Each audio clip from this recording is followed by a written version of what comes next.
Ketemu lagi dengan Bang Ox. Jangan lupa like dan subscribe channel ini ya. Nyalakan lonceng notifikasi agar kamu tidak ketinggalan video-video terbaru dari kami. Silahkan menonton. Sebagai perbandingan, Larasati Wijaya tidak diragukan lagi adalah pilihan Rangga yang paling cocok. Industri Anda, Rangga, selain Zhongyan Chemical, apakah Anda memiliki industri lain? Larasati Wijaya bertanya kepada Rangga dengan sedikit kebingungan. Ini bukan Zhongyan Chemical. Ini sesuatu yang lain. Anda akan tahu kapan waktunya tiba. Rangga menggelengkan kepalanya. Bukan karena dia ingin menyembunyikannya secara khusus, tetapi karena dia belum datang untuk membagi harta keluarga Adikusuma dengan Suryawan Laksana. Selain itu, Rangga ingin Larasati Wijaya membawa Suci Sentosa terlebih dahulu, sehingga dia bisa memberitahu Larasati Wijaya setelah beberapa waktu. Meskipun Larasati Wijaya penasaran, dia tidak mengajukan pertanyaan apapun, tetapi langsung berkata, "Baiklah, saya siap mati kapan saja. Saat Anda membutuhkannya, Anda dapat mengaturnya untuk saya." "Ya, kamu harus membawa Suci Sentosa bersamamu dulu dan biarkan dia memahaminya terlebih dahulu." Rangga mengangguk. Masalah ini tidak mendesak. Karena hari sudah sangat larut, Rangga dan Larasati Wijaya memutuskan untuk kembali ke Jinceng dan bermalam, menunggu untuk pergi ke ibu kota bersama besok. Rangga pertama kali mengirim Larasati Wijaya pergi, tapi itu adalah rumahnya. Ini adalah pertama kalinya Rangga pergi ke rumah Larasati Wijaya di Jinceng. Rumah Larasati Wijaya bukan di kota, melainkan di sebelah klub Luotian miliknya, yang merupakan kawasan villa dengan pemandangan yang sangat indah. "Aku tahu kamu akan menemukan Suci Widyastuti, jadi aku tidak akan menahanmu. Tentu saja, jika kamu ingin tinggal, kamu bisa. Suci Widyastuti bisa menghangatkan tempat tidur, aku juga bisa." Larasati Wijaya jelas tahu bahwa Rangga tidak akan tinggal, tapi dia tetap tidak bisa menahan diri untuk menggoda Rangga sebelum keluar dari mobil. Rangga tidak bisa berkata-kata. Setelah membuat janji dengan Larasati Wijaya untuk bertemu di bandara besok pagi, Rangga langsung pergi. Larasati Wijaya tidak segera kembali ke villa, tetapi berdiri di depan pintu villa dan melihat Rangga pergi. Menyaksikan kendaraan Rangga menjauh, senyuman menawan asli di wajah Larasati Wijaya berangsur-angsur menghilang, digantikan oleh perasaan putus asa dan sedih.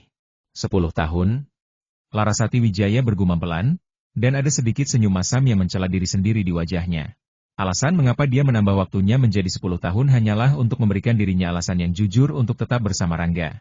Dia tahu bahwa dengan pencapaian Rangga, sangat mustahil baginya untuk tinggal di Guanzhen Hall Club selamanya. Apalagi setelah balas dendam Rangga berhasil, Rangga pasti akan fokus pada hal lain. Dan jika ia ingin tetap berada di sisi Rangga, inilah satu-satunya cara yang tersisa. 3 tahun terlalu singkat. Bagi Larasati Wijaya, 10 tahun pun mungkin masih belum cukup untuk memenuhi kerinduan hatinya. Ia tidak pernah menyembunyikan perasaannya. Cinta itu telah menjadi pedoman hidupnya sejak lama. Meskipun ia tahu bahwa cinta Rangga sudah tertambat pada Suci Widyastuti, meskipun peluangnya kecil bagai setitik debu di langit luas, ia tak pernah menyerah. Ia rela bertarung melawan nasib, melawan waktu, bahkan melawan kenyataan pahit selama masih ada sedikit harapan. Ia akan tetap berjuang. Dan jika memang ia tak bisa menjadi wanita utama dalam hidup Rangga, maka ia akan tetap berada di sisinya dengan cara apapun. Sebagai sahabat, sebagai sekutu, atau bahkan hanya sebagai bayangan di belakangnya. Rangga sendiri tak pernah tahu apa yang sesungguhnya bergolak dalam hati Larasati. Setelah berpisah dengannya, ia langsung menuju villa keluarga Wibisana. Malam telah larut, jarum jam hampir menyentuh angka 12. Ia tidak menghubungi Suci Widyastuti untuk membangunkannya. Ia tahu betapa pentingnya istirahat bagi tubuh rapuh wanita itu. Maka, ia lebih memilih langsung pulang ke villa keluarga Wibisana. Namun, saat kendaraannya mendekati pagar besi villa, pancaran energi aneh mulai menyergap indera keenamnya. Bayangan hitam berkelebat cepat di sekeliling mobil. Dari insting tempurnya yang terasa tajam, Rangga dapat merasakan bahwa selusin senjata api telah siap mengarah padanya. Jika saja ia melakukan gerakan mencurigakan, niscaya tembakan akan langsung menggelegar tanpa ampun. Para penjaga ini bukanlah musuh. Mereka adalah pasukan pengawal yang ditugaskan oleh keluarga Wibisana demi keselamatan Suci Widyastuti dan Yelau. Dengan kekuatan gabungan dari organisasi pembunuh Phoenix Darah dan pasukan ketiga, pertahanan villa ini begitu ketat, bahkan tokoh besar seperti Rizky Adikusuma pun tak berani berkutik. Kendaraan Rangga berhenti tenang di halaman depan. Saat itulah, dari balik gelap malam, sebuah sosok berpakaian hitam perlahan keluar dari tirai bayangan. Saudara Pedang. Rangga turun dari mobil, lalu membungkuk hormat sebelum memeluk lelaki itu. Sosok itu tak lain adalah Elang, satu-satunya orang yang masih menggunakan panggilan lama itu meski kedudukan dan kekuatan Rangga kini telah jauh melebihi semua ekspektasi. Elang adalah salah satu dari sedikit orang yang memiliki pengaruh besar atas perkembangan kekuatan Rangga. Baik organisasi Phoenix Darah maupun pasukan ketiga, semuanya berada di bawah komando penuh Elang. Tak heran, Ia langsung mengetahui kedatangan Rangga dari plat nomor kendaraan. Panggilan saudara pedang tetap tidak berubah, meskipun Rangga kini telah menjadi badai yang mengguncang dunia bawah tanah. Rangga bukanlah orang yang lupa daratan. Ia tahu betul, tanpa bimbingan dan pelatihan keras yang diberikan Elang selama masa-masa sulit, ia takkan pernah menjadi seperti sekarang ini. Sebab itu, meskipun kekuatannya kini jauh melebihi Elang, di hati Rangga, pria itu tetaplah guru, saudara, dan teladan. Wajah Elang masih dingin seperti biasa. Sifat dan sikapnya tak pernah berubah, meskipun ia telah kembali ke pasukan ketiga. Karakter keras dan disiplin itu masih melekat kuat dalam dirinya. Adam sudah memberitahuku tentang keluarga Adikusuma, ujar Elang dengan suara rendah. Saat ini, kamu seharusnya mengunjungi makam pamanku dan bibimu, kan? Itu bukan sekadar pertanyaan. Ini adalah teguran halus sekaligus dorongan agar Rangga segera menunaikan kewajibannya sebagai pewaris dendam. Adam Sentosa memang telah menelepon Bagas Ardianta sejak Rangga meninggalkan markas keluarga Adikusuma bersama Nana dan yang lainnya. Namun, Elang tetap tidak mengurangi kewaspadaannya. Ia tetap menjaga villa keluarga Wibisana sampai Rangga benar-benar kembali. Ya, orang-orang terkutuk itu sudah mati semua. Mulai hari ini, tak akan ada lagi keluarga Adikusuma di ibu kota, jawab Rangga datar, tanpa rasa penyesalan. Ia tidak menyembunyikan apapun dari Elang. Di antara semua orang, Bagas Ardianta adalah saudara yang paling ia percayai. Setelah mendengarkan kata-kata itu, ekspresi dingin Elang perlahan berubah. Sebuah senyum samar tersungging di sudut bibirnya. Rangga, pamanku dan bibi Jiukuan pasti akan sangat gembira jika mereka tahu kabar ini. Rangga mengangguk ringan. Semua yang ia lakukan selama ini, semua pembunuhan, semua dendam yang dibakar habis, adalah demi jiwa-jiwa yang telah pergi. Baiklah, kamu masuk dulu. Suci Widyastuti akhir-akhir ini sangat khawatir padamu. Aku belum memberitahunya tentang keluarga Adikusuma. Lebih baik kamu sendiri yang menceritakannya padanya. Elang tidak berkata apa-apa lagi. Seperti biasa, ia adalah pria sedikit bicara. Bahkan ucapan panjang tadi adalah jumlah maksimal yang bisa ia keluarkan dalam satu kali pertemuan. Namun, di balik diamnya pria itu, tersembunyi penghargaan dan keyakinan yang dalam keyakinan bahwa Rangga telah menuntaskan misi yang tak seorang pun berani ambil. Misi yang hanya bisa dilakukan oleh seorang legenda. Baiklah, biarkan aku masuk dulu. Rangga menjawab singkat, lalu tanpa menunggu jawaban, ia langsung melangkah menuju pintu villa. Langkahnya tenang, namun di dalam hati, ia merasa tak sabar ingin segera bertemu Suci Widyastuti. Elang mengangguk perlahan, lalu memberi isyarat dengan tangan ke arah kegelapan. Dari balik bayangan malam, satu persatu anggota pengawal mulai muncul pria-pria berseragam gelap yang selama ini berjaga diam-diam demi keselamatan keluarga Wibisana. Kini, dengan kembalinya Rangga dan telah selesainya urusan darah keluarga Adikusuma, perlindungan ketat itu bisa sedikit dikurangi. Belakangan ini, Rangga memang terlalu sibuk antara klinik gratis yang ia dirikan dan urusan membasmi keluarga musuh. Ia dan Suci Widyastuti belum sempat bertemu dalam waktu yang cukup lama. Namun, setelah dendam besar itu berhasil dibalaskan, justru kerinduan pada wanita itu semakin menggelegak dalam dada. Saat ini, hanya ada satu orang yang layak berbagi kemenangan ini bersamanya Suci Widyastuti. Langkah kaki Rangga membawa tubuhnya ke lobi villa. Saat ia hendak menyentuh gagang pintu, sebuah suara lembut tiba-tiba terdengar dari balik pintu. Rangga, kamu kembali. Seiring suara itu, pintu pelan-pelan terbuka. Dan di sanalah ia berdiri. Sosok cantik yang selama ini menjadi penenang jiwa penuh badai. Namun, saat Rangga memandang wajahnya, dadanya terasa sesak. Wajah Suci Widyastuti tampak pucat, lesu. Lingkaran hitam menghiasi bawah matanya yang indah. Tubuh rampingnya kini semakin kurus, hampir terlihat rapuh. Gaun tidurnya longgar, seolah-olah ia telah kehilangan banyak berat badan dalam waktu singkat. Keadaannya begitu menyedihkan. Tapi meski demikian, sorot matanya penuh cahaya. Di tengah kabut kelelahan, sinar kebahagiaan masih menyala-nyala. Hanya karena melihat Rangga kembali dengan selamat. Tanpa berkata apa-apa lagi, ia langsung melemparkan diri ke dalam pelukan Rangga. Seperti anak kecil yang menemukan tempat amannya setelah lama hilang di dunia asing. Rangga menerima pelukannya erat-erat, mendekap tubuh itu seperti tak ingin melepaskan. Namun, semakin erat ia memeluk, semakin jelas terasa betapa kurusnya tubuh Suci Widyastuti. Dan rasa marah serta pedih pun mulai membara dalam hati Rangga. Suci Widyastuti, kenapa kamu tidak lebih menyayangi dirimu sendiri? Lihat, sampai sebegitu kurusnya kamu sekarang? Suara Rangga gemuruh, penuh emosi tertahan. Matanya menyipit, tangannya mengusap punggung Suci Widyastuti dengan gerakan pelan namun getir. Aku hanya khawatir padamu. Hanya beberapa kata sederhana. Namun maknanya lebih dalam dari samudera. Suara Suci Widyastuti terdengar lemah di telinga Rangga. Tapi baginya, tiap huruf yang keluar dari bibir wanita itu adalah doa, adalah curahan jiwa. Keluarga Adikusuma bukanlah lawan biasa. Mereka adalah salah satu keluarga terbesar di negeri ini, didukung oleh organisasi pembunuh Sakura yang legendaris. Menghadapi mereka, bahkan dengan kekuatan Rangga dan bantuan keluarga Laksana sekalipun, risiko tetap sangat tinggi. Suci Widyastuti tahu itu semua. Sebab itulah, selama beberapa pekan terakhir, ia hidup dalam kekhawatiran yang luar biasa. Setiap hari, ia menunggu kabar, takut akan mendengar sesuatu yang tidak ingin ia dengar. Bahkan untuk menelepon Rangga, ia ragu. Takut mengganggu, takut menjadi beban. Akibatnya, ia hampir tak pernah tidur nyenyak. Malam-malamnya dilewati dengan mata terbuka, menatap langit-langit kamar. Hari-harinya dihabiskan dengan menunggu, duduk termenung, hanya menanti suara telepon dari Rangga. Panggilan malam itu adalah obor harapan baginya. Satu-satunya alasan ia tetap kuat. Dalam hati suci Widyastuti, Rangga bukan hanya cinta. Bukan hanya harapan. Ia adalah segalanya. Jika terjadi apa-apa pada pria itu, ia yakin, ia takkan sanggup melanjutkan hidup. Begitulah besarnya cinta yang ia simpan. Begitu dalam, sampai membuat tubuh rapuhnya semakin melemah. Bahkan ia sempat sakit 2 kali, tapi ia tak berani memberitahu Rangga. Semua demi tidak membuat pria itu khawatir. Dan kini, di dalam pelukan hangat itu, meskipun tubuhnya lemah, ia merasa damai. Damai seperti air yang akhirnya menemukan sungainya. Bagaikan awan yang bergulung di langit malam, rasa kasih yang suci dari Widyastuti masih terasa mengalir dalam jiwa Rangga. Hangatnya pelukan itu bagaikan obor menyala yang menerangi hati yang sempat dingin oleh pergolakan dunia persilatan. Rangga tak kuasa menahan gejolak perasaan itu. Dengan lembut ia tarik tubuh Widyastuti lebih dekat, erat dalam rengkuhannya. Lirih ia berbisik, "Bodoh, apa ada yang harus kau khawatirkan? Aku telah kembali." Jawab Widyastuti lirih. Suaranya bagai bisikan angin senja yang lembut dan menenangkan. Namun tidak lama kemudian, wajahnya berubah. Seberkas kecemasan tersirat di alisnya yang melengkung indah. Ia mendongak, memandang wajah Rangga dengan tatapan penuh tanya. "Rangga, kenapa engkau kembali? Apakah sesuatu telah terjadi?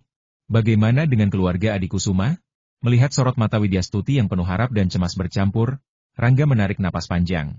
Perlahan, ia berkata, "Segalanya telah usai. Aku pulang. Dan untuk keluarga Adi Kusuma semuanya telah berakhir." Sudah berakhir, gumam Widyastuti pelan, seolah meresapi makna kata-kata itu. Tak lama, wajahnya berseri-seri. Sorot matanya bercahaya, penuh semangat. "Rangga, kau maksudkan keluarga Adi Kusuma telah hancur lebur, bukan?" Rangga mengangguk mantap. "Ya. Keluarga Adi Kusuma kini tinggal kenangan. Mereka yang layak menerima ganjaran, telah menerimanya." Widyastuti tersenyum lebar. Hatinya riang gembira. Betapa tidak, dendam yang selama ini membayangi akhirnya lenyap. Calon mertua yang dulu teraniaya kini bisa tenang di alam baka. Rangga pun tak lagi dalam bahaya, dan ia bisa bernapas lega. Rangga sendiri tidak ingin banyak bicara soal masa lalu.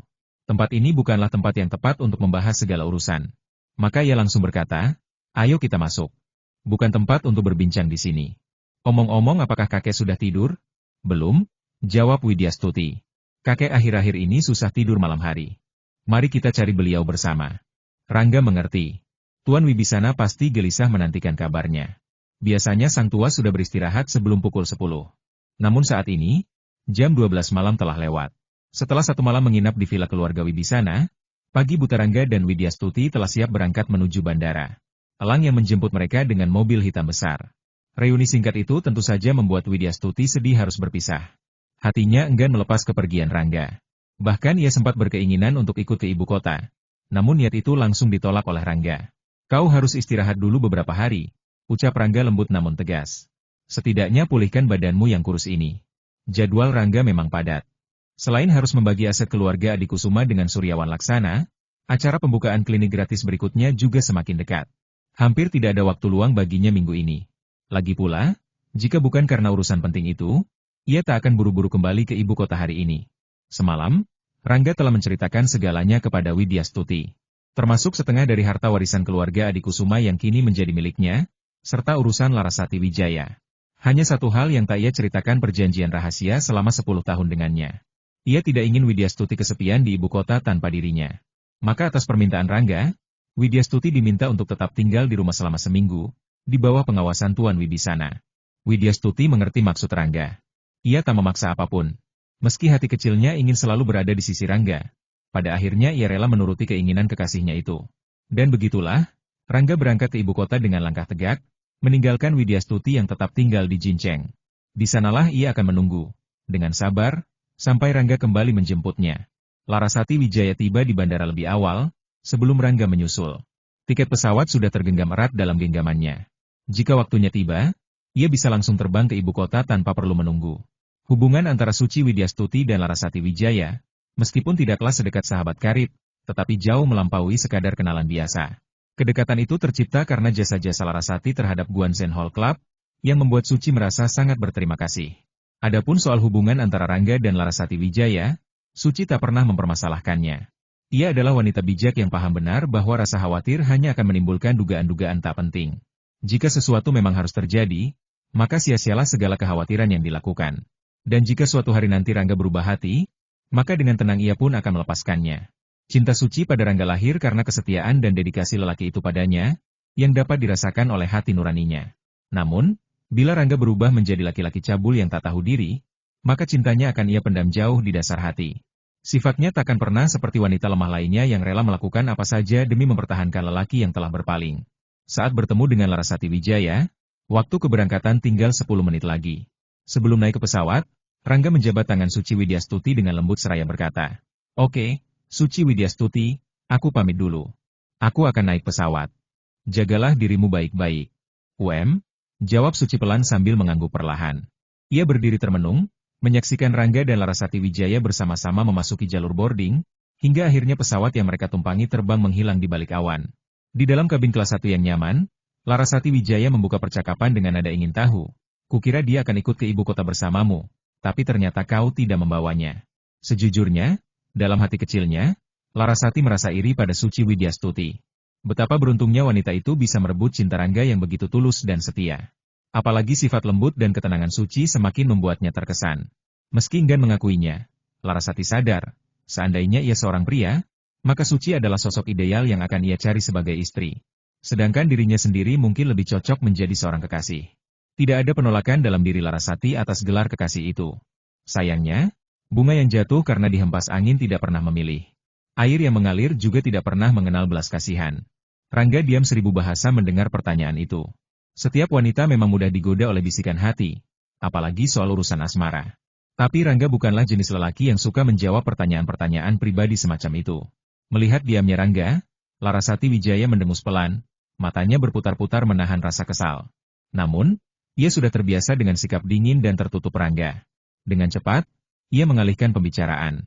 "Rangga, setelah aku pulang semalam, tiba-tiba aku teringat sesuatu. Apakah usaha yang kau maksud kemarin itu berkaitan dengan keluarga Adi Kusuma?" Larasati memang bukanlah wanita biasa. Ia cerdas, tajam intuisinya. Saat Rangga menyebut janji 10 tahun itu kemarin, ia belum sempat berpikir panjang. Tapi setelah tenang dan merenung, tebakan itu mulai muncul dari sudut hatinya. Ia tahu persis hubungan kerjasama antara Rangga dan Suryawan Laksana. Dan sekarang, setelah Rangga mulai bergerak, tentu Suryawan Laksana tidak akan tinggal diam. Ia pun menelepon teman-temannya di ibu kota, dan hasilnya cukup mencengangkan seluruh properti keluarga Adi Kusuma telah direbut secara total oleh keluarga Laksana, dengan cara yang hampir menghancurkan. Maka, tak ayal lagi, ia langsung menghubungkan bisnis yang disebut oleh Rangga dengan bisnis milik keluarga Adi Kusuma. Ia yakin, pastilah kerjasama antara Rangga dan keluarga Laksana itu tidak hanya untuk menghancurkan musuh lama, tetapi juga untuk mengambil alih aset-aset mereka. Benar. Itu adalah properti milik keluarga Adi Kusuma. Setelah tebakan itu terjawab, Rangga tak lagi merahasiakan apapun. Ia tak pernah berniat menyembunyikan rencana ini sejak awal. Sinar matahari pagi menyelinap perlahan melalui tirai kamar mewah sebuah villa megah, menghiasi wajah cantik Larasati Wijaya yang sedang diliputi rasa takjub. Tadi malam, jawaban tegas dari Rangga masih terngiang-ngiang di telinganya seperti gema sambaran petir di tengah hutan sunyi. "Berapa bagaimana Anda dan Suryawan Laksana membaginya?" Tanyanya dengan suara bergetar, penuh penasaran namun dibatasi kerendahan hati seorang wanita yang sadar diri. Keluarga Adi Kusuma, salah satu keluarga terkemuka di tanah Jawa, memiliki kekayaan yang luar biasa. Cukup 1,5 sen dari aset mereka saja, sudah cukup untuk menjadikan seseorang sebagai raja dalam semalam. Dan jika 10 atau 20% dapat dikuasai, maka orang itu akan menjadi makhluk legendaris di dunia bisnis. Dalam benak Larasati, Rangga pantas mendapat bagian sekitar 20%. Mengingat jasa besar Suryawan Laksana yang menjadi otak dalam pengambil alihan keluarga Adi Kusuma, angka itu sudah lebih dari cukup untuk membuat siapapun menjadi sangat kaya. Namun, ketika Rangga menjawab dengan tenang, 50-50. Setengah untukku, dan setengahnya lagi untukmu dan keluarga Laksana. Hati Larasati terguncang hebat. Setengah? Sebuah angka yang begitu besar, sampai-sampai ia hampir tak bisa memproses maknanya. Keluarga Adikusuma adalah keluarga kedua terkaya di negeri ini. Namun, selisih antara posisi kedua dan ketiga ibarat langit dan bumi. Bahkan separuh dari kekayaan mereka saja sudah cukup untuk menempatkan seseorang sebagai penguasa baru. Dan Rangga pria muda yang belum genap usia 30 tahun akan menerima separuh dari semua itu? Itu artinya, dalam sekejap mata, ia bisa melonjak menjadi salah satu manusia terkaya di negeri ini. Bisa jadi bahkan nomor 2 di bawah keluarga teratas. Larasati tahu, bahkan itu belum termasuk investasi besar konsorsium Inoue yang turut memberi kontribusi besar pada kejatuhan keluarga Adikusuma. Artinya, nilai sesungguhnya dari apa yang didapatkan Rangga mungkin jauh lebih besar dari bayangan siapapun. Tapi Rangga tidak menjelaskan lebih lanjut. Ia hanya tersenyum tipis, diam-diam menanti hari di mana pembagian itu akan resmi terjadi. Rangga, kamu tidak perlu bersikap begitu baik padaku, ujar Larasati pelan. Suaranya bergetar karena rasa rendah diri. Aku hanyalah seorang wanita biasa. Namun Rangga langsung menyela dengan nada tegas, tidak masalah. Suryawan Laksana akan mengatur orang untuk membantumu sampai kau benar-benar menguasai industri tersebut. Hati Larasati perlahan tenang. Jika Suryawan Laksana ikut campur tangan, maka ia tidak perlu merasa sendirian. Dengan bantuan para ahli dari keluarga besar itu, ia yakin bisa menjalankan amanah yang diberikan oleh Rangga. Pagi itu juga, Rangga langsung menuju ibu kota. Langkah-langkahnya cepat, penuh tujuan. Tujuan utamanya bukanlah klub atau tempat-tempat hiburan, melainkan komunitas tempat tinggal Almira Cahyaning Tias. Ia ingin memastikan segala sesuatunya berjalan lancar. Segala urusan bisnis di klub akan diurus oleh Larasati Wijaya. Dan besok, ia akan mulai membuat janji untuk perawatan rutin. 3 hari kemudian, program klinik gratis tahap berikutnya akan dimulai. Tapi saat ini, hal terpenting yang harus ia lakukan adalah bertemu dengan Suryawan Laksana. Di aula besar keluarga Laksana, pembagian aset dari keluarga Adikusuma akan segera dimulai. Sebuah babak baru telah dimulai, dan Rangga siap untuk melangkah maju sebagai pemain utama di dalamnya. Nyonya Laksana sejak lama telah menyusun rencana terhadap keluarga Adikusuma, diam-diam memendam niat seperti ular yang bersembunyi di balik rerumputan. Gerakannya tidak buru-buru, namun penuh pertimbangan, seolah-olah menunggu saat yang tepat untuk menerkam mangsa. Jika bukan karena campur tangan konsorsium Inoue yang datang bak badai dari ufuk barat, bisa jadi keluarga Adikusuma sudah lenyap ditelan kekuatan Suryawan Laksana. Namun, intervensi itu justru membuat keluarga Adikusuma semakin gemuk dan kuat, bagaikan pohon tua yang akarnya semakin dalam tertancap di bumi. Aneksasi terhadap mereka pun tak ubahnya seperti mengguncang gunung tidak mudah, tetapi juga tak mustahil bagi keluarga Laksana yang telah bertahun-tahun mempersiapkan segalanya dengan matang. Di antara rahasia-rahasia tersembunyi yang tersimpan rapat di dalam perut keluarga Adikusuma, keluarga Laksana telah membekali dirinya dengan senjata tajam informasi. Adapun Rangga, ia sendiri tidak terlalu peduli soal urusan teknis pencaplokan. Urusan seperti itu biarlah para ahli di keluarga Laksana yang mengurus. Ia hanya perlu menjalankan tugasnya sebagai ujung tombak, sebagai bayangan yang melangkah tenang menuju target. Dengan mobil yang melaju kencang bagaikan angin laut, Rangga tiba di kompleks Almira Cahyaning Tias dalam waktu singkat 10 menit saja. Sebelumnya, Almira telah memberi kabar bahwa ia akan menunggu di depan gedung. Dari kejauhan, Rangga dapat melihat siluet wanita itu berdiri anggun, seperti bulan purnama yang menanti sang matahari. Setelah istirahat semalaman, kondisi Almira tampak pulih. Wajahnya kembali cerah, kulitnya bercahaya seperti embusan-embus pagi yang lembut. Saat Rangga keluar dari mobil, Almira langsung menyambut dengan senyum manis. Rangga, panggilnya ringan. Begitu melihat wajah Rangga, hati Almira selalu hangat, seakan-akan semua beban dunia ini hilang begitu saja. Namun, cinta yang tumbuh dalam dada itu ia simpan rapat. Ia tahu Rangga adalah milik Suci Widyastuti, dan ia juga tahu sifat Rangga yang keras kepala dan tegak lurus pada prinsip. Meskipun ia ingin mencoba bersaing, pasti Rangga tidak akan menerimanya. Lebih baik ia menjadi bayangan yang setia. Cukup bisa melihat Rangga dari kejauhan, cukup bisa merasa bahwa hatinya masih memiliki tempat untuk peduli. Walau sendiri, ia tak merasa kesepian. Apakah kamu cukup istirahat tadi malam? Bagaimana kondisimu? Apakah ada yang tidak nyaman? Tanya Rangga dengan nada khawatir yang samar-samar terdengar. Almira mengangguk lembut, mendengar kekhawatiran itu seperti mendengar alunan lagu kehidupan yang indah. Ya, tidak apa-apa, jawabnya pelan, suaranya penuh kelembutan. Mereka pun masuk ke dalam lift, menuju suite Almira di lantai atas. Sesampainya di dalam, Rangga langsung melihat Zahra Mahayuni yang duduk termenung di antara sofa. Wajahnya juga telah pulih sedikit, meski bekas trauma kemarin belum sepenuhnya sirna. Pandangan matanya yang tajam dan dalam menyambut kedatangan Rangga, tapi ia berhasil menyembunyikan segala emosi yang bergolak di dalam. Rangga duduk berhadapan dengan mereka berdua, lalu berkata dengan suara tenang, "Kalian tentu sudah tahu apa yang terjadi semalam. Untuk menangkapku, Rizky Adikusuma rela menculik kalian dari Dali. Ini semua karena aku, maka aku ingin meminta maaf. Walaupun hubungan ketiga orang ini rumit seperti simpul di tali, harus diakui bahwa Rangga adalah pria yang tidak suka lari dari tanggung jawab. Ia bukan jenis pria yang sok pahlawan atau sok bijak, tapi jika ia telah menyebabkan masalah, ia akan berani meminta maaf dan mengambil langkah untuk memperbaikinya. Tidak apa-apa, bukankah kita aman sekarang? Almira Cahyaningtyas cepat berkata, seakan tak tahan mendengar kata maaf yang terasa seperti duri menusuk hati. Jika bisa, ia lebih suka Rangga tidak pernah mengucapkannya. Tiga kata itu bagaikan tembok tipis yang berdiri di antara mereka bertiga, menjauhkan hubungan yang selama ini terselubung dalam kedekatan diam-diam. Zahra Mahayuni pun menyambung dengan suara tenang namun pasti, aku tidak menyalahkanmu dalam masalah ini. Kalau ada yang salah, itu adalah kesalahan keluarga Adikusuma. Jika bukan karena campur tangan Rangga, mungkin nasibnya akan jauh lebih buruk jatuh ke tangan Arjuna Adikusuma, pria angkuh dan kejam yang tak kenal belas kasihan. Namun kini, keluarga itu telah hancur. Tak ada lagi bayang-bayang ancaman dari mereka. Mulai sekarang, tidak ada yang akan berani menyentuhmu, ujar Rangga. Namun, demi keselamatan kalian berdua, aku akan menempatkan beberapa pengawal untuk menjagamu secara rahasia. Mereka hanya akan muncul jika bahaya datang. Dalam kondisi normal, mereka tidak akan mengganggu kehidupanmu. Selain meminta maaf, itulah tujuan utama Rangga datang hari ini. Meski keluarga Adikusuma telah lenyap, meski Hendra dan Rizky Adikusuma sudah tiada, ia tetap tak bisa menjamin bahwa masa depan akan aman bagi Almira Cahyaningtyas dan Zahra Mahayuni. Targetnya selanjutnya adalah keluarga Inoue, dan ia tahu, dengan berbagai konflik yang bakal terjadi, musuh barunya akan semakin banyak. Untuk itu, ia langsung berencana membentuk tim pengawal elit. Zhao Hongshan akan dipercaya memilih orang-orang terbaik, ditambah beberapa veteran luar biasa dari organisasi pembunuh Phoenix Darah. Selama diberi upah besar dan perlakuan layak, para pembunuh itu pasti akan bekerja mati-matian. Lagi pula, menjadi pembunuh adalah profesi yang tak tentu hidup matinya. Sebaliknya, menjadi pengawal adalah pekerjaan yang jauh lebih aman dan memiliki nilai imbalan yang nyata. Mendengar penjelasan itu, Almira dan Zahra sempat ingin menolak. Namun setelah saling pandang dan merenung sejenak, keduanya akhirnya mengangguk setuju. Perlindungan semacam ini memang langkah terbaik tidak hanya demi keselamatan diri mereka sendiri, tapi juga agar Rangga tak dibayangi rasa khawatir. Pengaturan ini mungkin butuh beberapa hari, tambah Rangga.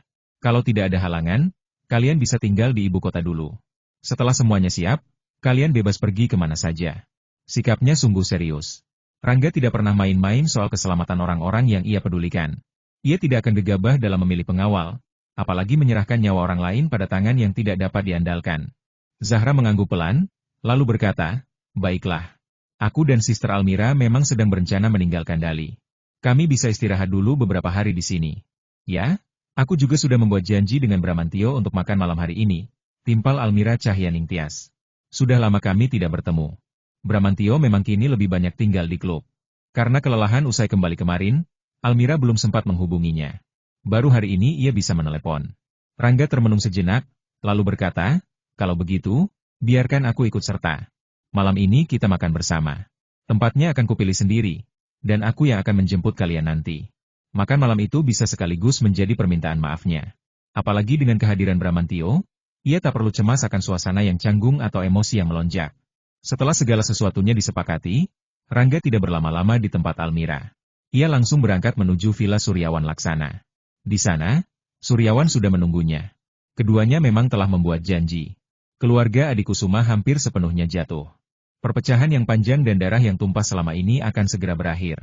Namun, bagi Rangga, ini baru awal dari pertarungan yang lebih besar, pertarungan melawan konsorsium Inoue. Setelah proses pemisahan selesai, Suryawan Laksana akan langsung mengatur segalanya. Ia akan menstabilkan industri yang direbut terlebih dahulu, baru kemudian menyerahkannya kepada Rangga.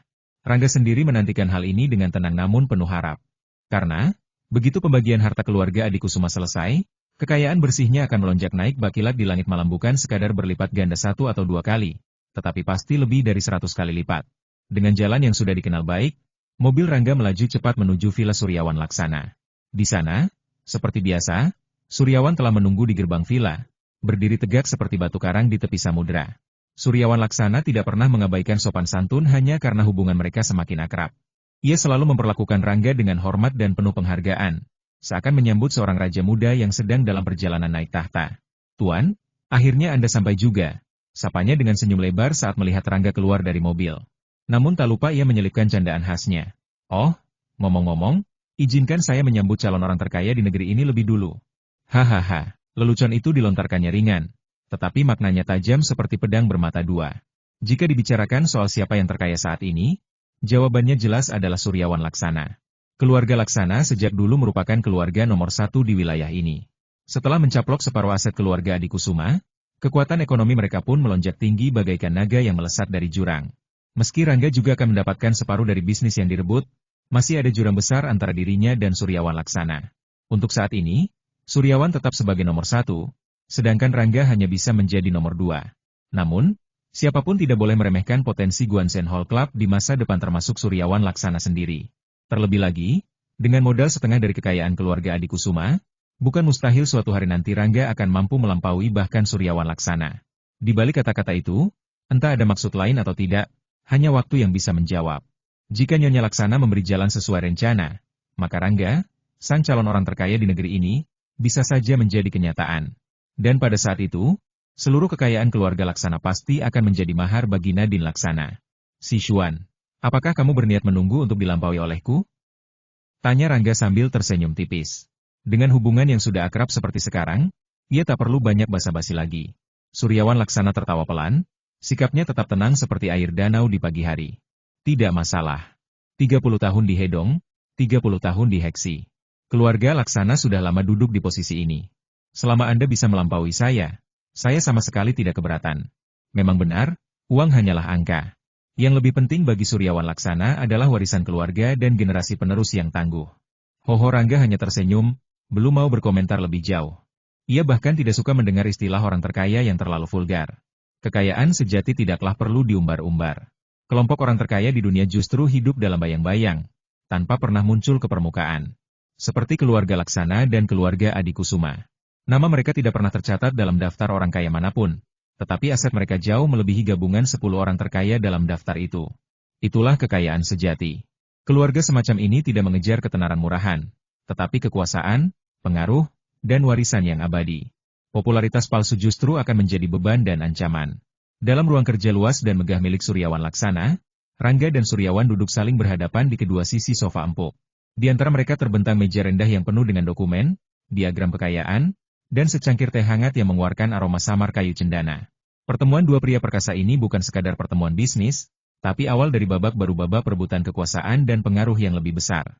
Nadine Laksana juga hadir di ruang kerja itu. Dengan gerakannya yang anggun namun tegas, ia meletakkan dokumen-dokumen tebal satu persatu di atas meja mahoni besar di tengah ruangan. Di sampingnya, Linda Siregar membantunya dengan cekatan, menyusun kertas-kertas penting agar siap dibaca dan dipelajari. Dokumen-dokumen ini berisi catatan lengkap tentang berbagai industri milik keluarga Adikusuma, informasi yang telah dikumpulkan secara rahasia dan dirangkai rapi untuk Rangga. Meski pengambil alihan sudah terjadi, masih banyak prosedur formal dan ketat yang harus dilalui sebelum aset benar-benar dapat dikuasai. Tuan, ujar Nadine Laksana setelah selesai menyusun dokumen, ini adalah informasi tentang semua industri utama keluarga Adikusuma. Shishi telah mengklasifikasikan dan mengevaluasi masing-masingnya. Anda bisa melihatnya terlebih dahulu. Lalu kita bicara lebih lanjut. Suryawan Laksana sendiri sangat teliti dalam hal ini. Ia ingin memastikan Rangga memiliki gambaran jelas tentang kekayaan yang akan dibagi. Dengan begitu, saat waktunya tiba untuk membagi harta rampasan, Rangga tidak akan bingung atau ragu-ragu dalam membuat keputusan. Sahut Rangga singkat, tanpa basa-basi. Ia langsung mengambil tumpukan dokumen terdekat dan mulai membacanya dengan tenang. Yang pertama kali ia lihat adalah informasi tentang bisnis elektronik milik keluarga Adikusuma. Di bidang ini, keluarga tersebut bisa disebut sebagai penguasa tak terbantahkan di seluruh wilayah. Jika dibandingkan dengan kekuatan Hongluo Electronics milik Suci Widyastuti, usaha Suci terasa seperti setetes air di lautan luas. Hal pertama yang menarik perhatian Rangga adalah informasi tentang Rongxiang Electronics, perusahaan elektronik terbesar dan terkuat di negeri ini. Rangga bahkan pernah beberapa kali berkunjung ke kantor pusat mereka. Ia tahu betul bagaimana struktur organisasi dan operasional perusahaan itu bekerja. Menurut data yang ada, Rongxiang Electronics memiliki potensi pengembangan yang luar biasa. Sayangnya, model bisnisnya saat ini masih tergolong konservatif, sehingga pertumbuhannya terbatas. Namun, jika dikembangkan dengan strategi modern, Rongxiang bisa saja masuk dalam 10 besar grup elektronik dunia. Selain itu, terdapat pula Ronghui Electronics, anak perusahaan bayangan dari Rongxiang, yang fokus pada pengembangan perangkat keras. Perusahaan ini termasuk dalam 10 besar grup elektronik di negeri ini, meskipun potensinya relatif terbatas. Jika digabung dengan Rongxiang, nilai dan daya saing keduanya bisa meningkat drastis. Lalu ada Tenghui Electronic Studio, salah satu dari 3 studio elektronik terbesar di Asia. Tempat ini menjadi otak dan pusat penelitian Xinjia Electronics, serta mempekerjakan talenta-talenta terbaik di bidang teknologi. Dengan ide integrasi global yang kuat, studio ini memiliki masa depan cerah dan potensi besar. Halaman demi halaman dokumen itu berisi deskripsi mendalam tentang puluhan unit bisnis dalam bidang elektronik. Data-data tersebut menunjukkan bahwa keluarga Adikusuma nyaris menguasai seluruh ranah elektronik di negeri ini. Tak heran, karena inilah industri pilar mereka, industri yang telah mereka bangun dan investasikan secara besar-besaran selama bertahun-tahun. Selain elektronik, bidang kimia dan real estate juga merupakan fondasi ekonomi keluarga Adikusuma. Kombinasi ketiganya elektronik, kimia, dan properti menguasai hampir 60% total aset keluarga tersebut. Elektronik dan kimia masing-masing menyumbang sekitar 35%, sedangkan real estate sekitar 25%. Sedangkan bidang lainnya hanya bersifat pendukung dan pelengkap. Rangga membaca semuanya dengan tenang dan penuh konsentrasi. Setelah selesai dengan informasi elektronik, ia melanjutkan ke bidang kimia dan bidang lainnya. Berbekal analisis profesional Nadine Laksana, ia bisa memahami isi dokumen dengan cepat dan mendalam. Namun, bagi orang biasa, waktu 1 jam untuk membaca seluruh dokumen itu tergolong cepat. Tapi bagi Rangga, yang memiliki pemahaman tinggi soal bisnis dan strategi, tempo itu tergolong lambat sebab ia ingin memastikan setiap poin penting tak terlewat. Setelah Rangga selesai membaca, Nadine Laksana langsung memberikan analisisnya. Tuan, fokus utama keluarga Adikusuma ada di bidang elektronik dan kimia. Jika kita abaikan bidang elektronik sejenak, maka industri kimialah yang paling menarik bagi Anda. Adapun real estate, bisnis ini cukup rumit dan mungkin kurang cocok untuk Anda. Namun, beberapa unit bisnis baja mereka memiliki potensi yang sangat baik. Nadine berhenti sejenak, lalu melanjutkan dengan suara tenang namun yakin. Anda tahu, ayah Anda memulai karirnya di bidang kimia. Zhongyan Chemical milik Anda saat ini bisa dibilang adalah warisan dan kelanjutan dari pekerjaan Zhong Dongyan. Dengan latar belakang seperti itu, industri kimia keluarga Adikusuma sangat pas untuk Anda ambil alih dan kembangkan lebih jauh. Kemudian, Nadine memberikan analisis tambahan tentang bidang-bidang lainnya, membantu Rangga membuat pilihan yang lebih tepat dan bijak. Pada akhirnya, semua informasi ini bukan sekadar angka dan laporan. Ini adalah senjata baru di tangan Rangga, senjata yang akan membentuk kekuatannya di masa depan. Saat ia mulai menapaki jalur yang lebih tinggi dan lebih berbahaya menuju tahta tertinggi kekuasaan dan kekayaan. Suryawan Laksana memperhatikan dengan senyum tipis di bibir. Ia tidak terburu-buru. Biarkan Rangga yang lebih dulu menentukan pilihannya. Setelah itu, ia tinggal mengambil sisa yang tersisa dan dengan kekuatan keluarga Laksana, di bidang apapun, mereka tetap mampu membuatnya berkembang pesat. Sichuan, ujar Rangga setelah mendengarkan analisis Nadine Laksana. Jika saya tidak salah ingat, keluarga Laksana Anda sepertinya jarang terlibat dalam bisnis elektronik, bukan? Suryawan Laksana tertawa ringan, lalu menjawab, tidak sepenuhnya benar. Bukan berarti kami tidak terlibat, hanya saja belum ada rencana besar di bidang ini hingga saat ini. Namun, jika Tuan berniat mengambil alih perusahaan elektronik milik keluarga Adikusuma, itu adalah langkah yang sangat tepat. Memang benar. Sejak awal Nyonya Laksana telah merancang agar setelah pengambil alihan keluarga Adikusuma, perusahaan elektronik keluarga tersebut akan menjadi fondasi bagi keluarga Laksana untuk langsung melompat ke panggung industri elektronik secara besar-besaran. Hanya saja, bagi Suryawan Laksana, hal itu bukanlah prioritas utama. Wilayah kekuasaan terbesar keluarga Laksana selama ini adalah Banjie, atau lebih tepatnya dunia perbankan. Mereka memiliki saham mayoritas di 10 bank terbesar di negeri ini, dan mengendalikan lebih dari 60 bank komersial swasta di berbagai kota. Itulah basis ekonomi mereka, sebuah kekuatan finansial yang begitu besar hingga tak bisa digoyahkan oleh siapapun. Dengan dominasi di sektor perbankan, keluarga Laksana selama ini selalu bertahan sebagai keluarga terkaya dan terkuat di wilayah ini. Tak peduli betapa pesatnya pertumbuhan keluarga Adikusuma di bidang elektronik, kimia, atau real estate, mereka tak pernah mampu menggeser posisi keluarga Laksana. Bahkan, keluarga Adikusuma sendiri tidak berani melakukan serangan gelap terhadap mereka. Sebab, bagaimana mungkin sebuah keluarga yang memiliki jaringan kekuatan di ratusan bank, baik milik negara maupun swasta, bisa digoyahkan? Di seluruh wilayah ini, hampir tidak ada keluarga lain yang memiliki kesempatan untuk bersaing dalam skala kekuatan seperti itu. Meskipun Nana Adikusuma masih memiliki reputasi tinggi di kalangan elit, ia tidak pernah menjadi ancaman nyata bagi Suryawan Laksana. Jika ia punya niat, mungkin sudah lama ia mencoba menyerang dan merebut tahta keluarga terbesar. Tapi kenyataannya, ia hanya bisa puas pada posisinya sebagai penantang abadi. Baik, kata Rangga akhirnya, suaranya tenang namun tegas. Semua perusahaan elektronik milik keluarga Adikusuma akan menjadi milik saya. Selain itu, saya juga akan mengambil alih semua aset di bidang kimia. Kedua bidang ini menyumbang sekitar 25% dari total aset. Ia berhenti sejenak, lalu melanjutkan, dan dari sisa 25%, saya akan memilih 4 bidang besar: hotel, baja, transportasi, dan perkapalan. 4 industri ini, meski hanya menyumbang sekitar 20% dari total pasar, merupakan pilihan strategis bagi Rangga. Dengan total kepemilikan sekitar 45%, ia merasa itu sudah cukup untuk membangun fondasi yang kuat. Memang, jumlah itu sedikit kurang dari separuh. Tapi jika dibandingkan dengan kekuatan yang dimiliki orang biasa, itu adalah keuntungan yang sangat besar. Apalagi, dua bidang utama yang dipilihnya elektrik dan kimia adalah salah satu area paling vital dalam struktur ekonomi keluarga Adikusuma. Apalagi ditambah fakta bahwa Rangga tidak mengambil alih real estate, yang juga merupakan bidang penting. Sementara itu, sisa aset keluarga Adikusuma sebagian besar tersebar dalam bentuk perusahaan-perusahaan kecil yang tidak signifikan. Namun, itu bukan masalah bagi Rangga. Suryawan Laksana telah memberitahunya sejak awal bahwa keluarga Laksana tidak terlalu peduli pada industri-industri itu. Setelah proses pengambil alihan selesai, mereka berencana menjual sebagian besar perusahaan tersebut, hanya menyisakan beberapa yang memiliki potensi tinggi untuk dikembangkan lebih lanjut.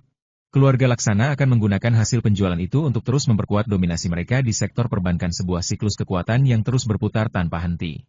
Oleh karena itu, Rangga diberi kebebasan penuh untuk memilih sesuai keinginannya. Tapi meski demikian, ia tetap mempertimbangkan segalanya dengan sangat hati-hati. Bidang kimia tidak perlu diragukan lagi. Itu adalah warisan dari ayahnya, Zhong Dongyan. Dan Rangga ingin membuktikan bahwa ia mampu melanjutkan tradisi itu dengan gemilang. Apalagi, keluarga Adikusuma memiliki struktur kimia yang sangat lengkap dan kuat, sangat cocok untuk menjadi pondasi baru Guanzhen Hall Club. Sedangkan untuk bidang elektronik, ia memikirkan Suci Widyastuti. Hongluo Electronics yang dimilikinya saat ini hanyalah anak kecil di tengah samudera industri global. Mimpi Yesiluo untuk membawa Hilo Electronics ke panggung dunia hampir mustahil diwujudkan hanya dengan kekuatan internal. Namun, dengan kekuatan industri elektronik keluarga Adikusuma di tangan Rangga, mimpi itu bisa saja menjadi kenyataan. Rangga tidak berniat membiarkan jejak keluarga Adikusuma tetap melekat pada industri-industri yang direbutnya. Setelah proses transisi selesai, ia akan melakukan pembersihan besar-besaran, mengubah manajemen, mengganti sistem, dan membangun visi barunya sendiri. Industri-industri ini tidak boleh lagi menjadi bayangan masa lalu. Mereka harus menjadi senjata barunya di masa depan. Dan dengan begitu, babak baru dalam hidup Rangga dimulai, babak di mana ia tidak hanya menjadi pembunuh bayaran yang tangguh, tapi juga seorang penguasa industri yang siap menantang kekuatan besar selanjutnya, konsorsium Inoue. Di tengah pergolakan dunia masa depan yang penuh ketidakpastian, Rangga berdiri tegak seperti karang di tepi samudera, menghadapi arus kekuasaan dengan tenang. Ia tahu, Hongluo Electronics adalah salah satu kunci penting dalam rencana besarnya. Namun, ia tak terburu-buru. Waktulah senjata pamungkasnya. Industri baja, meskipun tampak kuno bagi sebagian orang, tetaplah tulang punggung bangsa. Keluarga Adikusuma memiliki kerajaan baja yang mapan, sebuah mesin penghasil emas yang terus mengalir tanpa henti. Pasar stabil, laba menggiurkan. Tak heran bila bisnis itu disebut sebagai mesin pencetak uang yang sempurna. Tak kalah penting adalah industri perhotelan. Keluarga Adikusuma menguasai jaringan hotel dan restoran terbesar di negeri ini. Sementara Hotel Internasional King Hong milik Suci Widyastuti juga termasuk 5 besar di kawasan tersebut. Langkah Rangga sederhana namun efektif menyatukan kedua kekuatan itu menjadi satu kekuatan raksasa. Sedangkan urusan pengangkutan dan pelayaran, itu adalah ladang emas yang menjanjikan keuntungan luar biasa. Dengan berkembangnya industri kimia, kepemilikan armada laut dan darat menjadi sangat vital. Industri pelayaran sendiri ibarat naga di lautan, siap melahap gelombang keuntungan setiap hari. Perusahaan-perusahaan keluarga Adikusuma di bidang ini pun sudah lengkap dan matang. Tugas Rangga kini tinggal merangkul semuanya, mempelajarinya pelan-pelan, lalu mengendalikannya dengan tangan besi. Wajah Suryawan Laksana tampak serius ketika mendengarkan penjelasan Rangga. Ia diam sejenak, lalu angguknya bagai isyarat setuju dari seorang panglima pada jenderalnya. Baiklah, Tuan. Pilihan Anda cerdas. Skala usaha keluarga Adikusuma di semua bidang ini masih kokoh. Beri saya waktu sebulan saja, maka semua perusahaan akan bersih dan siap diserahkan kepada Tuan. Memang benar, banyaknya cabang usaha membuat pekerjaan ini tidak mudah. Meski keluarga Laksana dikenal kaya akan bakat, membersihkan dan menata seluruh aset itu butuh waktu. Tapi Rangga tersenyum tenang. Tidak masalah, katanya dengan suara tegas. Aku tidak terburu-buru. Masih ada Larasati Wijaya yang harus kuurus, dan aku juga harus bicara baik-baik dengan Suci Widyastuti tentang integrasi perusahaan. Semua butuh waktu. Dan Rangga memperkirakan sekitar sebulan lagi barulah ia bisa sepenuhnya bebas untuk fokus pada langkah-langkah berikutnya. Karena telah mempercepat proses penyembuhan diri, janji temu di Guanzhen Hall Club yang semula lebih dari sebulan dapat dipersingkat menjadi hanya sekitar 10 hari. Artinya, Rangga hanya perlu waktu maksimal 10 hari lagi untuk menyelesaikan semua tanggung jawabnya di sana. Setelah itu, Ia akan memiliki kebebasan penuh untuk mengatur segalanya sesuai keinginan. Mata Suryawan Laksana beralih pada Nadine Laksana. Shishi, tolong pilih informasi tentang industri yang telah dipilih Tuan. Sekalian hitung nilai pasar perkiraannya. Ya, baiklah, sahut Nadine cepat. Ia langsung mengerjakannya dengan gesit. Dalam waktu singkat, hanya 10 menit saja, Nadine telah berhasil mengumpulkan semua data. Nilai total pasar dari industri-industri yang dipilih oleh Rangga terpampang jelas di layar komputer. Dan saat itulah mata indah Nadine sedikit melebar. Ia tak bisa menyembunyikan kilatan aneh di matanya. Angka-angka itu begitu besar, sampai-sampai sulit dibayangkan oleh kebanyakan manusia biasa. Namun yang lebih mengagumkan lagi adalah Rangga itu sendiri. Jika ingatannya benar, usia Rangga bahkan belum melampaui usianya. Tapi begitu proses alih harta selesai, Rangga akan langsung naik menjadi orang terkaya kedua di wilayah ini. Yang lebih mencengangkan lagi, semua ini dicapainya hanya dalam waktu sekitar 6 bulan. Sebuah keajaiban. Nadine jarang sekali mengagumi seseorang, tapi kali ini, ia benar-benar terkesan. Sehebat apapun otak bisnisnya, mustahil baginya untuk mencapai posisi seperti Rangga dalam waktu singkat. Inilah jurang pemisah. Jurang antara biasa dan luar biasa. Ayah. Nadine akhirnya buka suara. Suaranya gemetar sedikit karena keterkejutan. Saya sudah selesai perhitungan kasar. Total nilai industri yang Tuan pilih berada di angka sekitar 1,3 triliun. Nadine Laksana berusaha menahan getaran dalam suaranya. Namun ketika angka itu terlontar dari bibirnya, tak mampu ia sembunyikan rasa gentarnya. 130 miliar, gumamnya pelan. Seolah-olah menyebutkan sebuah rahasia kuno yang bahkan para dewa pun tak berani mengungkapkannya. Bagi kebanyakan manusia, angka itu hanyalah hayalan belaka. Sebuah konsep yang mustahil mereka sentuh seumur hidup. Bahkan orang terkaya dalam daftar resmi orang-orang kaya di wilayah ini hanya memiliki kekayaan bersih kurang dari 100 miliar.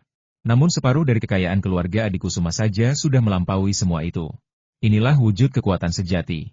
Bukan sekadar nama besar yang terpampang di koran atau layar televisi, tapi kerajaan nyata yang berdiri kokoh di atas fondasi waktu dan pengaruh.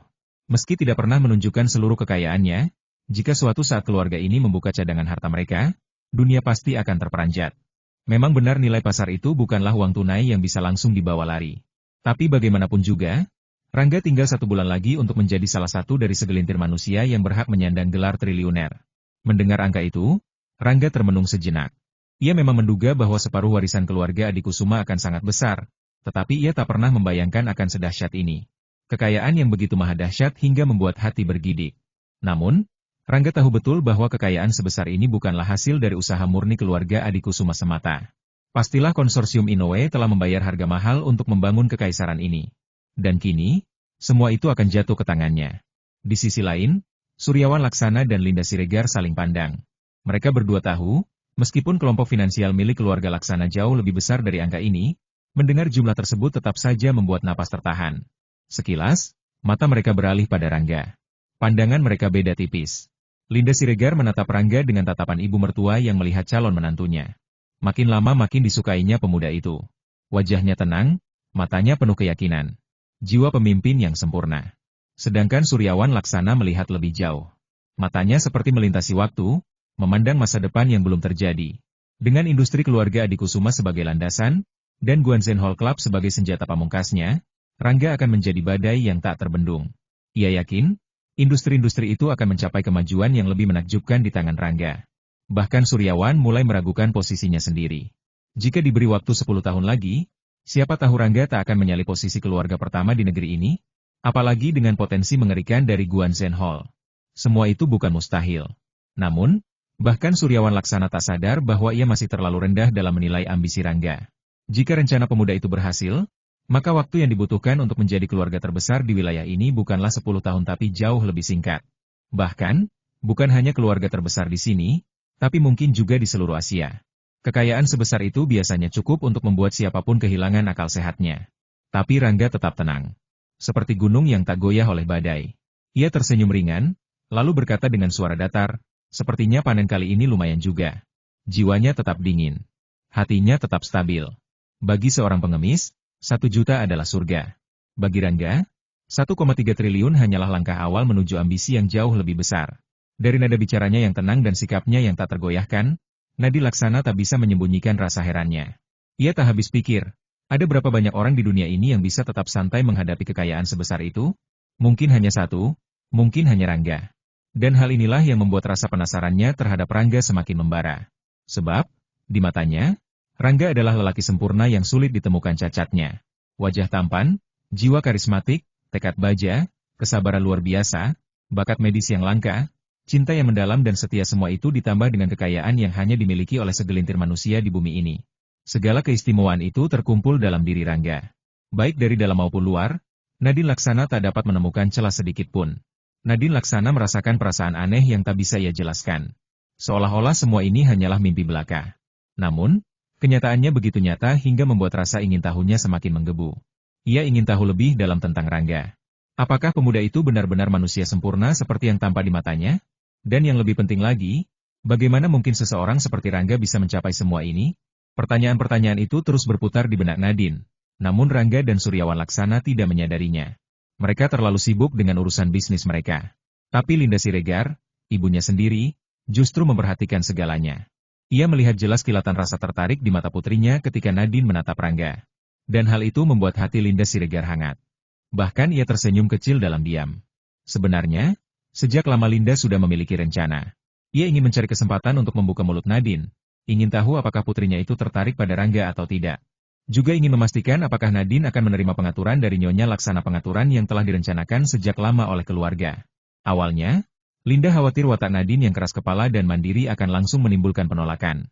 Tapi setelah melihat ekspresi putrinya saat ini, pikiran itu sedikit demi sedikit mulai pudar.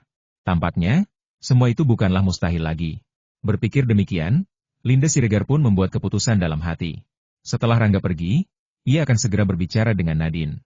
Meskipun proses pembagian properti keluarga Adikusuma telah selesai, Rangga tidak langsung pergi begitu saja. Atas undangan Suryawan Laksana, ia tetap tinggal untuk makan siang bersama. Setelah itu, masih ada beberapa poin penting yang harus dibicarakan antara Rangga dan Suryawan Laksana terkait pengelolaan aset-aset tersebut. Ketika akhirnya Rangga meninggalkan villa megah milik keluarga Laksana, waktu telah menunjukkan pukul 3 sore. Suryawan Laksana secara pribadi mengantarkan Rangga sampai ke gerbang utama. Baru setelah mobil Rangga hilang dari pandangan, Linda Siregar langsung bertindak cepat. Dengan langkah mantap, ia menarik Nadine Laksana masuk ke dalam kamar. "Bu, ada apa? Kenapa ibu begitu misterius?" Nadine bertanya dengan wajah bingung. Ia baru saja selesai menyelesaikan laporan awal, dan seharusnya sekarang waktunya ia mulai membersihkan data industri-industri yang menjadi tanggung jawabnya. Namun Suryawan Laksana telah menugaskannya secara langsung untuk menangani proses pembersihan aset Rangga. Bukan hanya sekadar membantu Rangga, tapi juga untuk memberinya pengalaman tambahan dalam manajemen besar. "Shishi, katakan padaku, apa pendapatmu tentang Rangga?" Linda Siregar tidak berbasa-basi. Ia tahu karakter putrinya. Jika ia tidak langsung to the point, Nadine pasti akan kabur duluan. "Bu, kenapa tiba-tiba ibu menanyakan hal ini padaku?" Nadine terkejut. Ia menduga ibunya ingin membicarakan sesuatu yang penting, tapi ia tak pernah menyangka pertanyaan itu adalah tentang Rangga. Bagaimana pendapatnya tentang Rangga? Sejujurnya, Nadine bahkan tak tahu harus menjawab apa. Segala sesuatu tentang Rangga terlalu sempurna, sehingga ia tak bisa menemukan titik lemah, tak bisa menemukan celah untuk menilainya secara objektif. Rasanya setiap kalimat yang ia ucapkan pasti akan berujung pada pujian. Melihat ekspresi putrinya yang jelas-jelas bingung dan agak lucu, Linda Siregar tak kuasa menahan diri untuk tidak memutar bola matanya. Meski Nadine dikenal sebagai salah satu bakat bisnis terbaik di generasinya, dalam hal emosi dan hubungan pribadi, putrinya itu masih sangat polos. Tapi memang, siapa yang bisa menyalahkan Nadine? Di dunia ini, mana ada orang yang benar-benar sempurna? Pasti ada kelemahan. Hanya saja, Rangga terlalu pandai menyembunyikannya. Atau mungkin dia memang lahir untuk menjadi legenda. "Putriku sayang," desis Linda Siregar lembut, "katakan saja apa pendapatmu tentang Rangga. Nanti kita bicarakan hal lainnya." Dalam hati, ia tahu, pendapat Nadine tentang Rangga adalah yang paling penting. Karena jika putrinya itu benar-benar tertarik, maka rencana besar Nyonya Laksana akan jalan lancar tanpa hambatan. Dan mungkin, dari benih rasa ingin tahu itu, akan tumbuh sesuatu yang lebih dalam. Sesuatu yang disebut cinta. Meskipun Nadine Laksana tak sepenuhnya mengerti maksud ibunya, melihat betapa seriusnya Linda Siregar, akhirnya ia menjawab dengan jujur. "Rangga sangat baik. Dia punya penampilan yang menarik dan sikap yang tenang. Keterampilannya dalam bidang medis luar biasa, dan dia sangat setia pada cinta. Dari semua pria yang pernah kutemui, mungkin tidak ada yang bisa melampaui dirinya." Evaluasi Nadine memang terdengar sederhana, tapi nilainya begitu tinggi hingga membuat Linda Siregar tersenyum lebar di dalam hati. "Shishi, apakah Rangga adalah pacar idealmu?" Tanya Linda lagi. Suaranya bergetar karena rasa gugup sekaligus harapan. Ia benar-benar menyayangi Rangga seperti anak sendiri, dan jika putrinya bisa menerimanya sebagai pasangan, itu akan menjadi kabar terbaik dalam hidupnya. Namun, meski reaksi Nadine agak lambat dalam hal-hal semacam ini, kali ini bahkan ia tak bisa menyembunyikan perubahan dalam dirinya. Wajah cantiknya tiba-tiba memerah tanpa alasan jelas, detak jantungnya berdebar kencang, seolah-olah ingin keluar dari dada. Apa yang terjadi padaku? Kenapa begini? Nadine merasa bingung dan panik. Hatinya tak karuan, bagai ribuan rusa sedang berlarian di dalam sana. Linda Siregar, yang sudah berpengalaman hidup puluhan tahun, cukup pandai membaca situasi. Dengan sekali lihat saja, ia yakin putrinya telah mulai menyukai Rangga meskipun Nadine sendiri belum menyadarinya. Shishi, Rangga itu memang anak yang hebat. Bahkan nenekmu pun memujinya habis-habisan. Ia juga berkata bahwa jika kamu memiliki perasaan terhadap Rangga, kami tidak akan keberatan. Linda akhirnya membuka kartu asnya.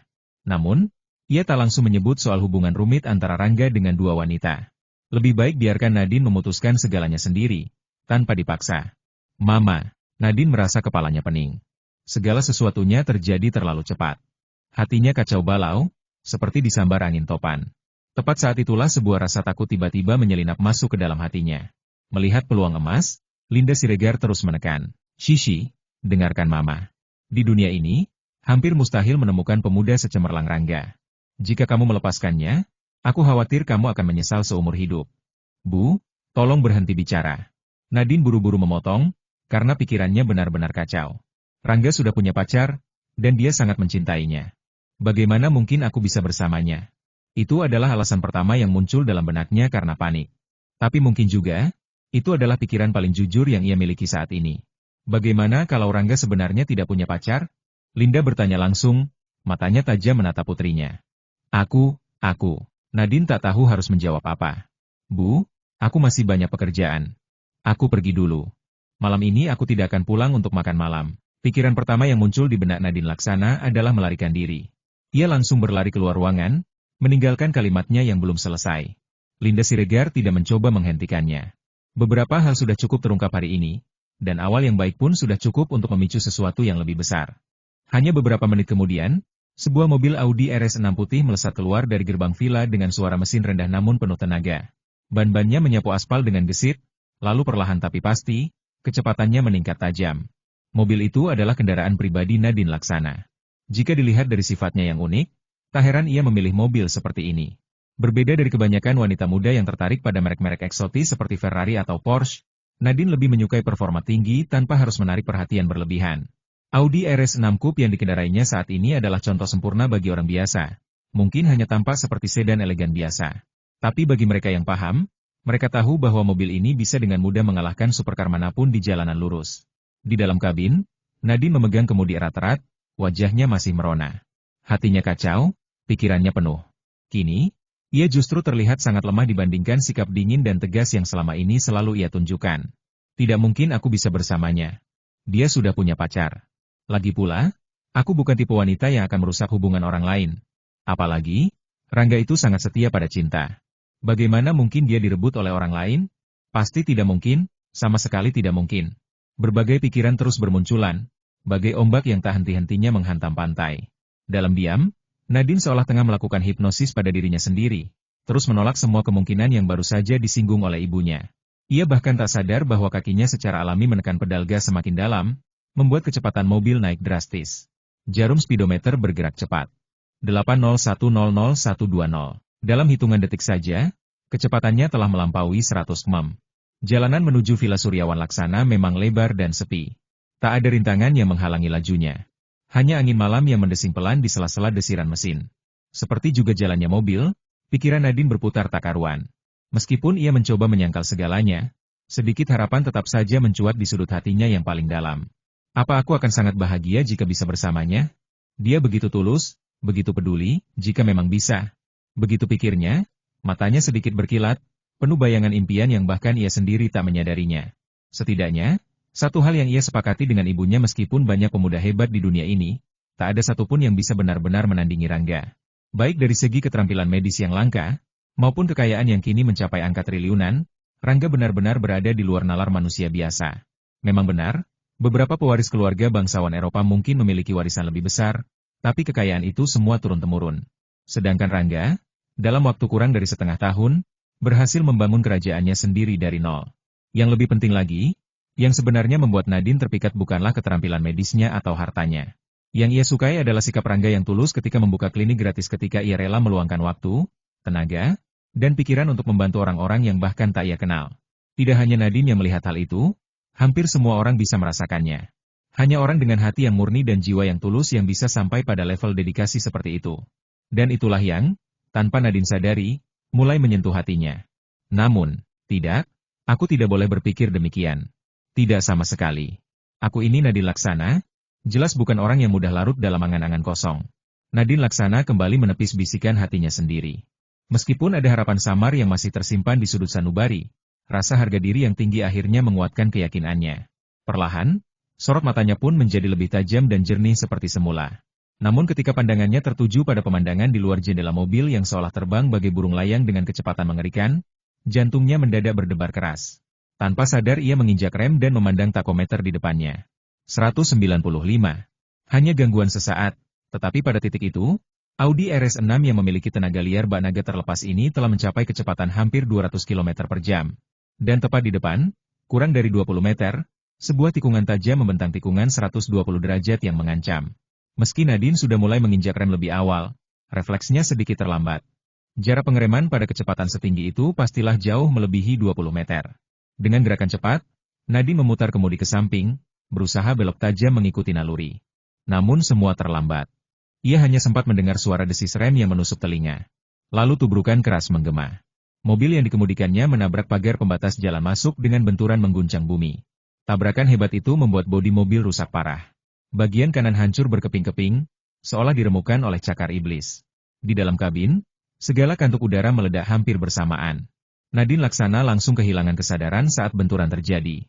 Hidup atau matinya, tak seorang pun tahu. Sementara itu, Rangga melaju dengan mobilnya menuju klub Bose Guanzen Hall.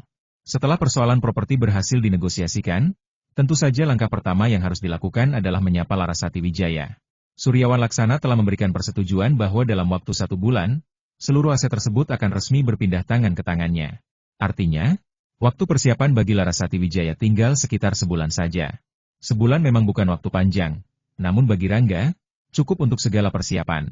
Selama sebulan ini, klub Guanzen Hall bisa menjalani masa transisi secara pelan-pelan. Larasati juga akan menggunakan waktu tersebut untuk melatih Suci Sentosa agar mampu mengelola klub dengan baik. Sekaligus, Rangga bisa mempersiapkan diri untuk mengambil alih properti itu secara sempurna. Karena itu, Rangga tidak terburu-buru hari ini. Ia hanya perlu berbicara dengan Larasati Wijaya, dan segala urusan bisa diselesaikan dengan tenang. Namun ternyata, Larasati Wijaya lebih cepat.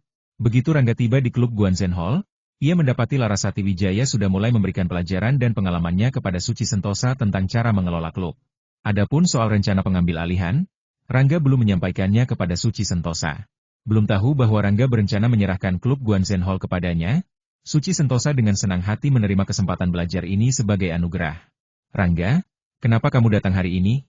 Larasati Wijaya menyambut kedatangannya dengan rasa terkejut.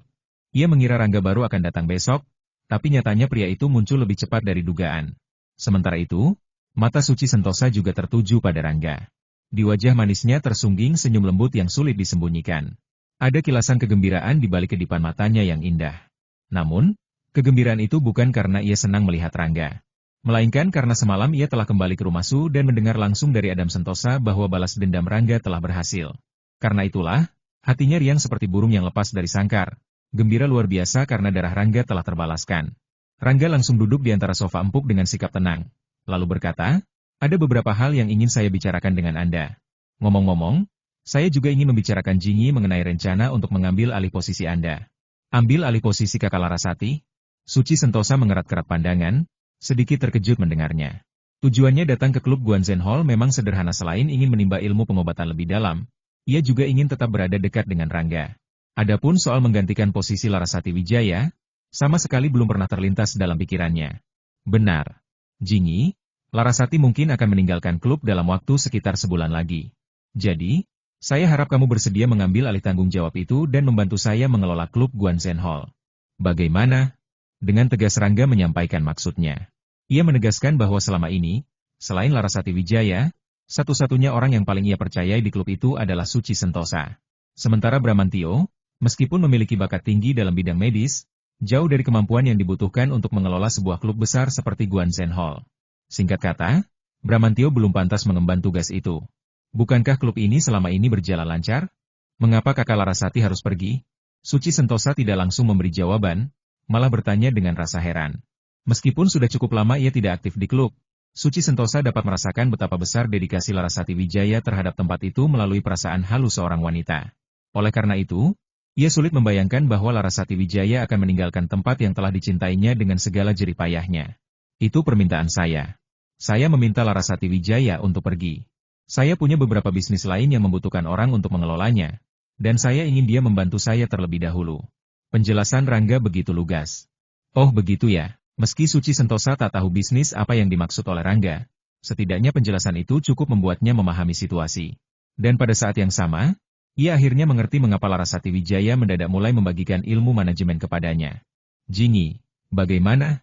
Larasati masih akan tinggal di klub sekitar sebulan lagi, dan ia akan membawamu bersamanya selama sebulan itu. Rangga bertanya sekali lagi kepada Suci Sentosa. Tentu saja, ia berharap Suci Sentosa mau menerima tawaran itu. Dengan begitu, selama ia sibuk mengurusi urusan lain, kondisi klub tetap stabil. Lagi pula, bagi Suci Sentosa, ini juga merupakan kesempatan emas untuk terus belajar ilmu pengobatan. Tentu saja, jika Suci Sentosa menolak, Rangga tidak akan memaksa.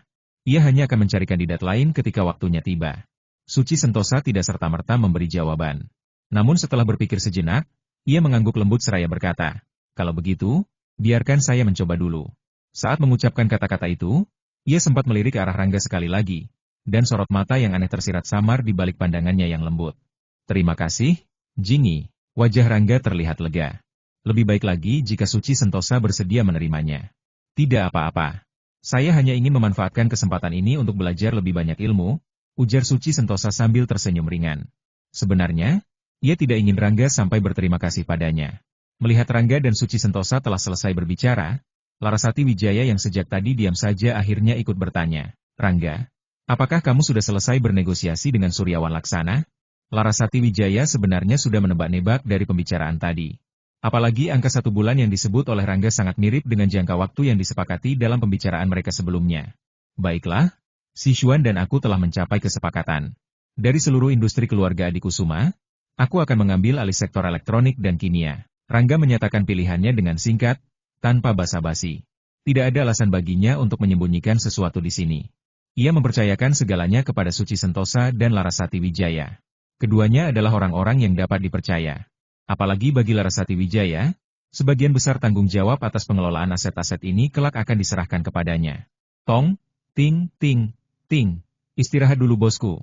Lanjut ke video berikutnya dan jangan lupa like dan subscribe channel ini ya. Nyalakan lonceng notifikasi agar kamu tidak ketinggalan video-video terbaru dari kami, Tong, ting.